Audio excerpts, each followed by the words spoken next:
Hello बच्चों, आप सब कैसे हैं? मैं उम्मीद करता हूं कि बहुत अच्छे होंगे और अपनी पढ़ाई बहुत अच्छे से कर रहे होंगे। तो बच्चों, हमारा 12वीं क्लास का इकोनॉमिक्स का सेकंड चैप्टर आपका चल रहा था और उस सेकंड चैप्टर में हमने कुल उत्पादन संभावना और आपकी सीमांत उत्पादन संभावना को हम लोग आपका समझ रहे थे और हमने एक वक्र के माध्यम से और एक तालिका के माध्यम से उसको समझने की कोशिश करी कि सीमांत उपयोगिता और कुल उपयोगिता के अंदर क्या अंतर है, हम उनको कैसे काउंट करते हैं, कैसे उनको ऐड करते हैं और उन दोनों के बीच क्या डिफरेंस है, हमने जानने की बच्चों क्या करी, कोशिश करी।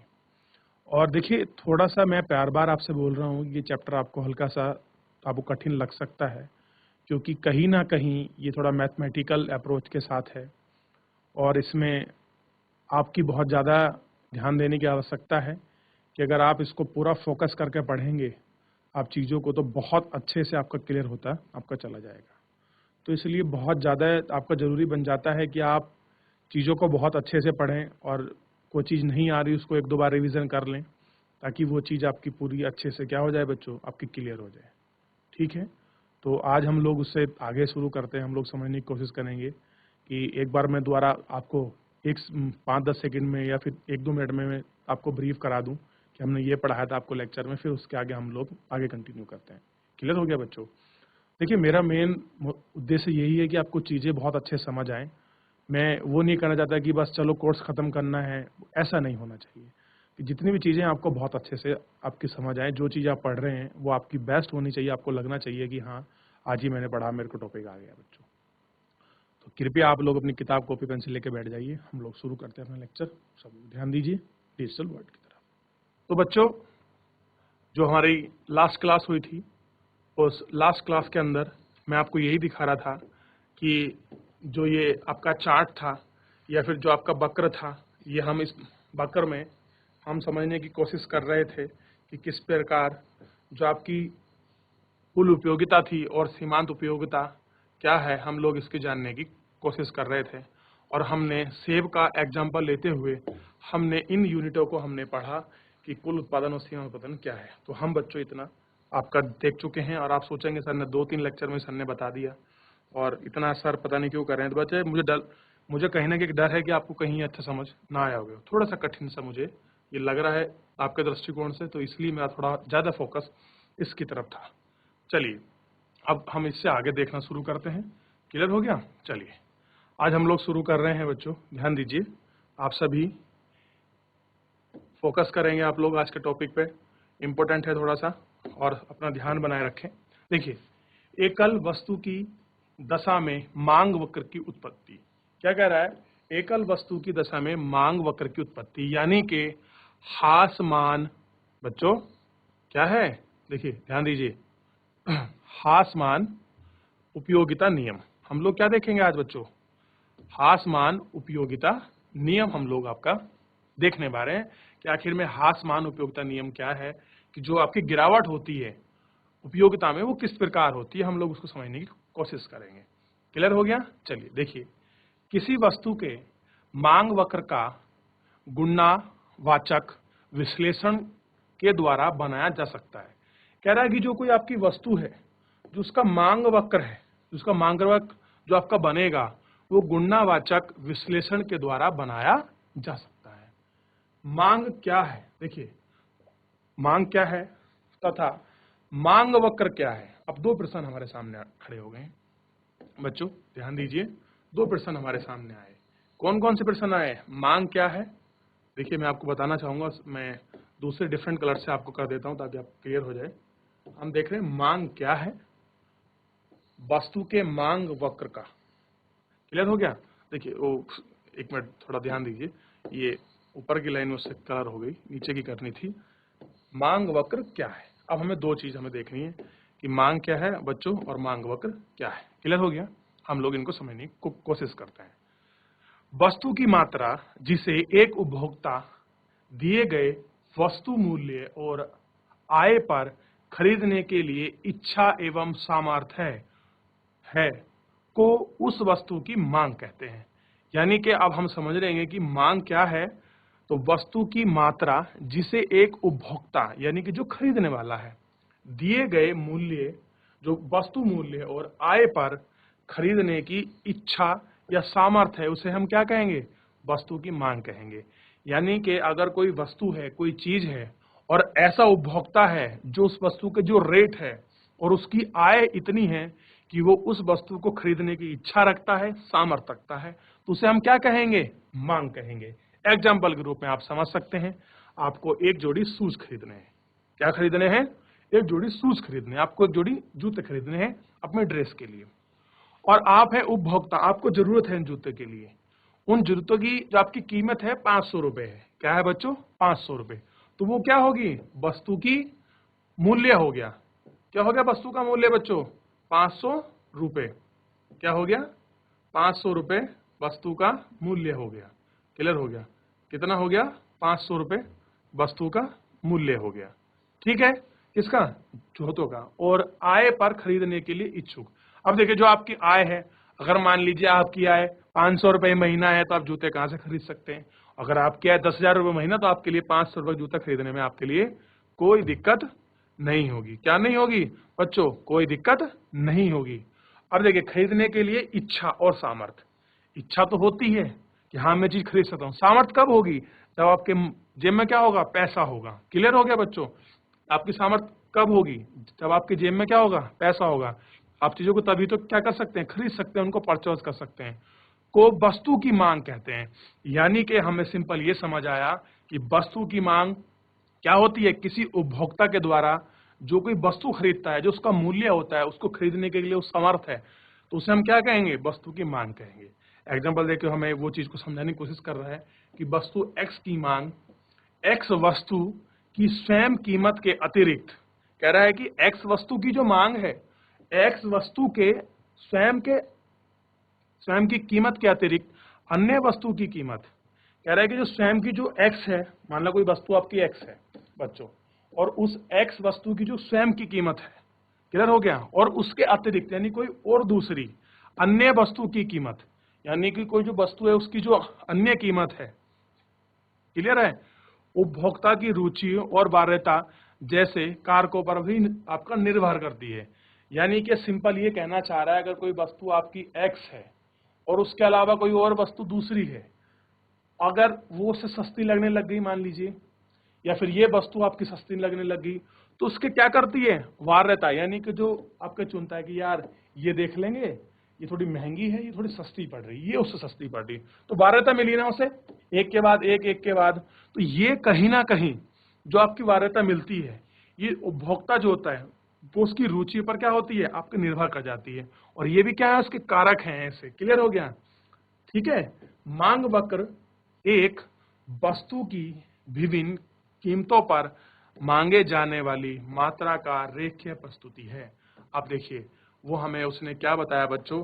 अब हमें उसने यही समझाने की कोशिश करी कि आखिर में हम मांग वक्र को आपका देख रहे थे। अब हमें मांग वक्र एक बार मैं आपको दोबारा बताता हूँ दूसरे कलर्स के साथ। देखिए क्या कह रहा है कि उपभोक्ता की रुचि, और रुचि मतलब उसकी इच्छा, वार्यता मतलब किसके पहले प्रेफरेंस रखेगा, कारक मतलब ऐसे फैक्टर पर निर्भर करता है कि मांग वक्र एक वस्तु की विभिन्न कीमतों पर, कोई एक वस्तु है, मैंने आपको बताया माना कि ये वस्तु है, और एक ये वस्तु है, कुछ उसकी कीमत हो सकती है। मान लीजिए इसकी कीमत आपके 200 रुपए, इसकी कीमत 150 रुपए। क्लियर हो? कितनी? बच्चों 150 रुपए, और इसकी कीमत 100 रुपए, ऐसे मान लिया हमने। विभिन्न कीमतों पर मांगे जाने वाली वस्तु की रेखीय प्रस्तुति है। क्या करते हैं? जो ये जितनी भी आपकी कीमत दिखाई है, अगर उसको एक रेखीय रूप में दिखा दे। क्लियर हो गया? मैं आपको बताऊंगा बच्चों कैसे।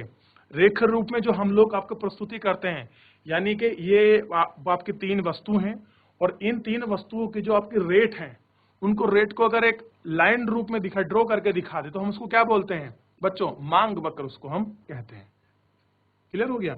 जो एक उपभोक्ता किसी वस्तु की विभिन्न कीमतों पर खरीदने के लिए इच्छुक है।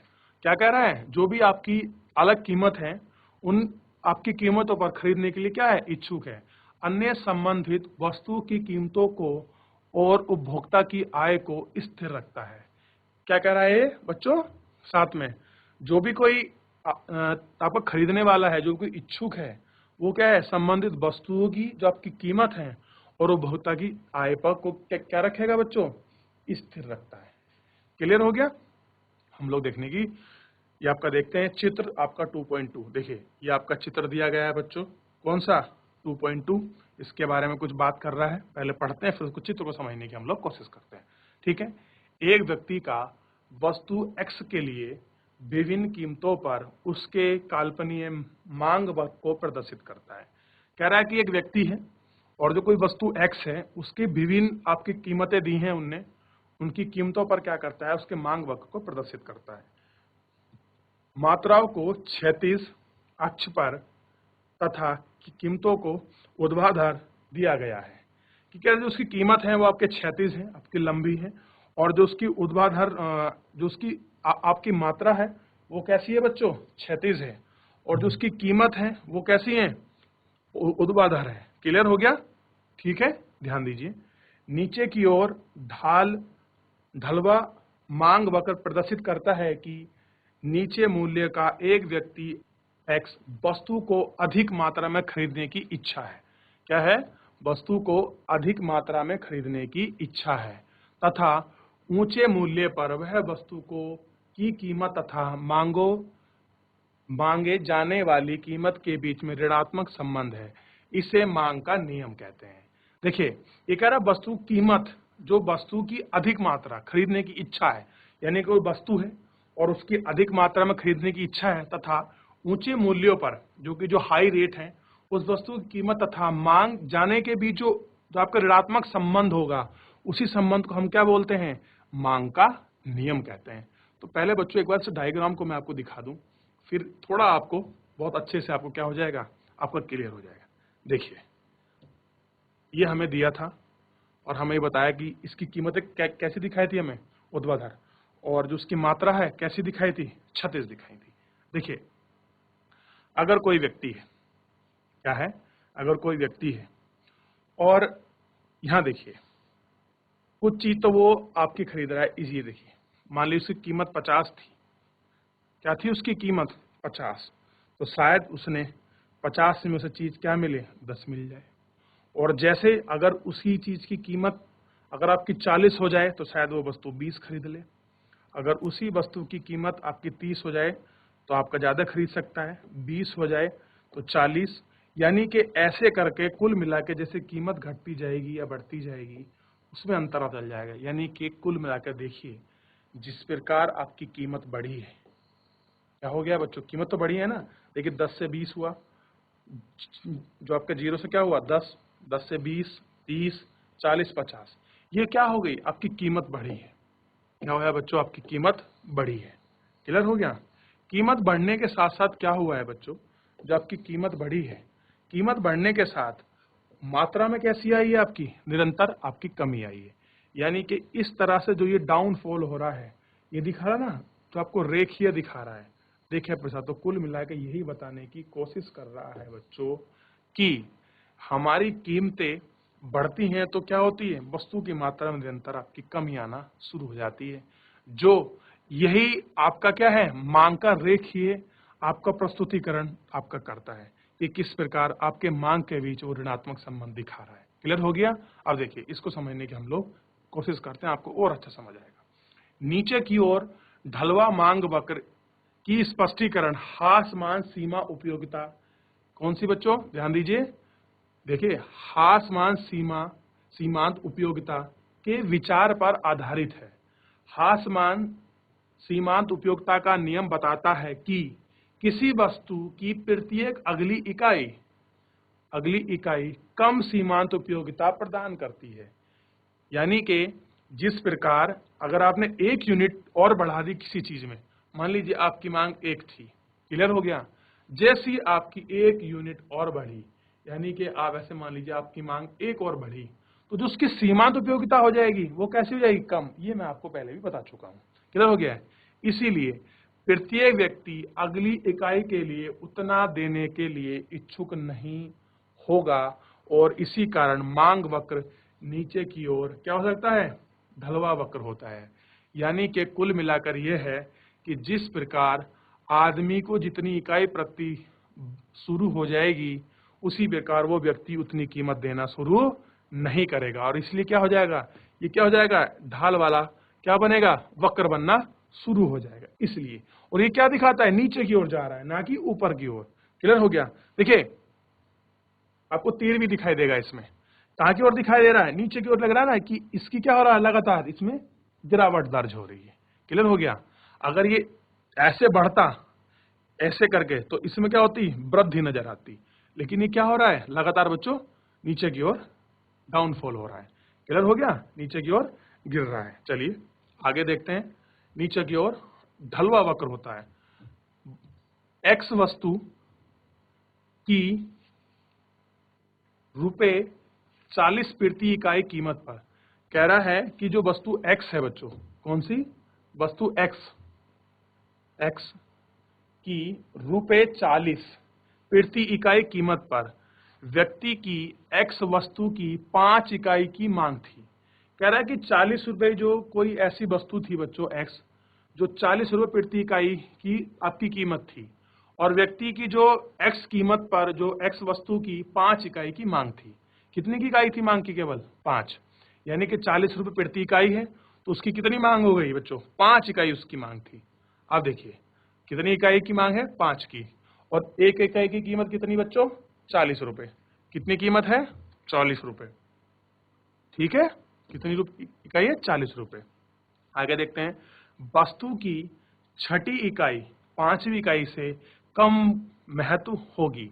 अब देखिए, अब उसे अगर कोई व्यक्ति है, अगर उसे 5 इकाई की ही मांग है तो उसके लिए जो छठी जो आपकी इकाई होगी और जो 5वीं इकाई होगी उसका महत्व कैसा होगा, उसके लिए ऑब्वियस सी बात है कि कम होगा। क्या होगा, कम होगा, क्योंकि उसके लिए वो इतना उपयोगी नहीं है। क्या नहीं है, उसके लिए इतना उपयोगी नहीं है। व्यक्ति छठी इकाई तभी खरीदेगा तब कीमत 40 रुपए प्रति इकाई से नीचे गिर जाए। अतः हासमान सीमांत उपयोगिता नियम यह स्पष्ट करता है कि मांग वक्र का ऋणात्मक दाम क्यों होता है। यानी कि कुल मिलाकर हमें हासमान सीमांत उपयोगिता नियम यह बताता है कि जो मांग वक्र आपका क्या होता है, ऋणात्मक, नीचे की ओर गिर रहा था ना ऐसे करके, ये ऐसे डाउनफॉल हो रहा था, क्यों होता है। तो हमें यही पता लगता है कि अगर कोई व्यक्ति है बच्चों, और अगर उस व्यक्ति को कोई चीज उसकी मांग है, मान लीजिए जैसे कि हम लोग अभी देख रहे थे कि एक व्यक्ति की क्या थी, 5 इकाई की मांग थी, और एक इकाई की कीमत कितनी हो गई, 40 रुपए थी। तो 40 रुपए थी। अब देखिए अगर आप 40 और 40 गुणा अगर 5 करें तो आपको पता लगेगा कि जो आपका टोटल योग बचेगा, ठीक है, 5 चौक 20, यानी कि 200 रुपए बैठ जाएगा। यानी कि जो आपकी 5 इकाई है बच्चों, ऐसे देखने की आप लोग कोशिश करिए कि जैसे कि 40 रुपए प्रति इकाई था और उसको 5 इकाई की क्या थी, आवश्यकता थी। तो जो चीज आपकी 40 रुपए की थी और अगर 5 रुपए की बैठती तो टोटल जो भी आपका होता बच्चों वो कितना होता, 5 चौक 20, यानी कि 200 रुपए आपका बैठती टोटल यूनिट। कितनी बैठती, यानी कि अगर आपको 5 इकाई की क्या थी, आवश्यकता थी, और एक इकाई की कीमत 40 रुपए थी, तो 5 इकाई का रेट क्या हो जाता, 40 रुपए आता। यानी कि जरूरत तो उसे 5 की थी, 200 रुपए ने खरीद ली। अगर तुम कह रहे हो छठी और 5वीं अगर उसे खरीदनी पड़ती और खरीदनी पड़ती तो वो तभी खरीदता जब इसका रेट कैसा हो जाता, नीचे गिर जाता। यानी कि अगर 40 से वो आपका 30 पहुंच जाता शायद, या फिर 25 होता, 35 होता, तो शायद वो चीजों को और भी खरीद सकता था। लेकिन अगर कीमत नहीं गिरी तो वो चीजों को नहीं खरीदेगा, यानी कि जितनी की आवश्यकता है उतनी की ही खरीदेगा। तो हमें हास मान सीमांत उपयोगिता नियम क्या स्पष्ट करता है कि मांग वक्र में ऋणात्मक दाम क्यों होता है। क्यों होता है बच्चों, क्योंकि व्यक्ति की अगर जिस प्रकार व्यक्ति के जितनी उसे चीजें चाहिए अगर वो उतनी उसे मिल जाती हैं, अगर उसे तुम चाहते हो कि वो और खरीदेगा, तो उसका यही कोशिश रहेगी कि जो मैं और कोई आपकी वस्तु खरीद रहा हूं या कोई और अन्य आपकी इकाई खरीद रहा हूं, उस इकाई के अंदर उसका रेट कम होना चाहिए।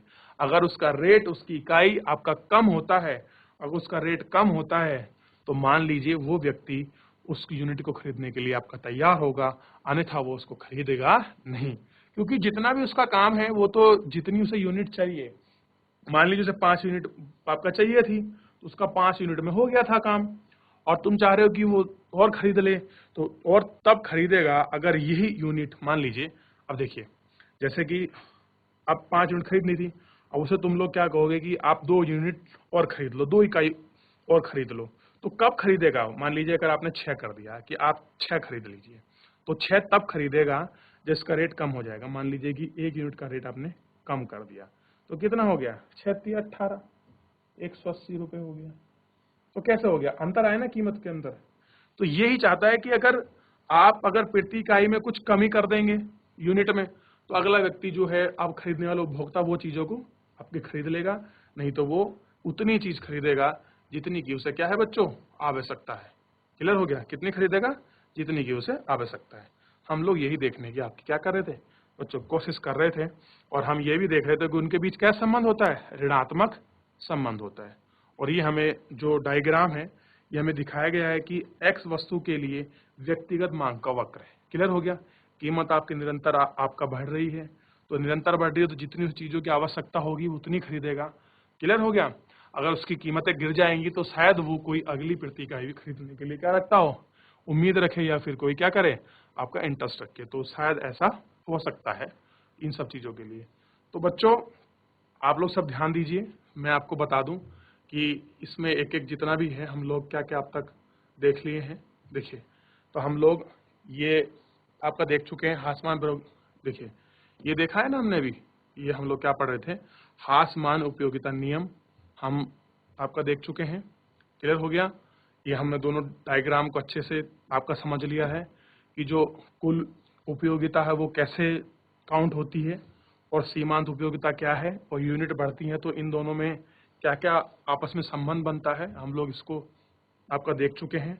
और साथ में हमने ये भी देखने की कोशिश करी इन दोनों के ग्राफ में किस प्रकार का आपसी में अंतर बैठता है। ये सब चीजें हम लोग आपका देख चुके हैं, और मैं उम्मीद करता हूं कि इतना आपको समझ आया होगा। ठीक है बच्चों? तो बच्चों हासमान उपयोगिता नियम आपको समझ आया, और उससे पहले हम लोग कुल उपयोगिता, सीमांत उपयोगिता, ये सारे नियम हम लोग आपका देख चुके हैं, पढ़ चुके हैं।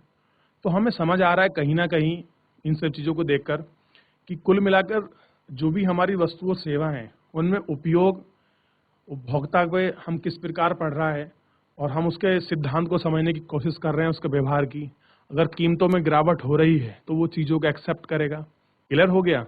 और अगर कोई चीज़ को कितना सेटिस्फाई कर रही है हम लोग ये देख रहे थे, और उसके लिए कोई अगर पहली इकाई होगी वो ज़्यादा एक्सेप्टेबल होगी, आपका ज़्यादा उसको आपका स्वीकार्य होगी अन्य आपकी इकाई की तुलना में। ये हम लोग सीमांत उपयोगिता में हम लोग इनको देख चुके हैं।